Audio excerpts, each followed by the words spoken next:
Hi, it's Maria from the Tarot shop, sorry. And this is a very brief video. Actually, I'm going to try and keep it as short as I possibly can. But I did promise that I would do this to the audience for suppliers, actually. And that's because, as you can see, this is the Spirit of the Animals Oracle deck. This is by Jodie Bergsma. This has been produced by US Games. So the US Games are the publisher. Got a nice little barcode on it. And as a result of every deck of this that is sold, the publisher provides a royalty to Jodie. So Jodie continues to make money out of the deck that she has created and she has released into the world. So these are the decks that I sell. I sell the published. Obviously, I deal directly with the publishers and I sell those. Now, recently, I looked at Amazon and I said, I guess it's who's selling it through them. It's not necessarily to do with them, but it's just how this works.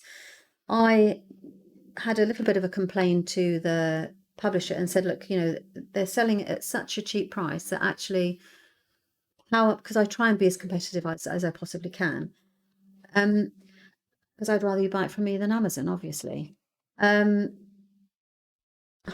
It was so cheap that it was under the cost price. So I was like, okay, I don't really think that this is fair.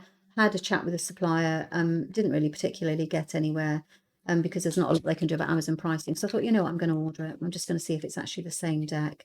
And as you can see, it is not. So there are not. So when you see things that are really cheap on Amazon, you think, why can't people like the Tarot shop, people like me, why can't we sell them a price match on all of them? And we can't. And that's because we're up against Chinese knockoffs that actually haven't even got a barcode on. And Jodie is not going to make any money out of this. And this is her artwork. So I think this is stealing. I think it's piracy. I genuinely do. Look, there's nothing wrong with it. As a consumer, you could buy it and you could use these cards perfectly well. It's exactly the same as the deck that's inside there. But it's just about the fact that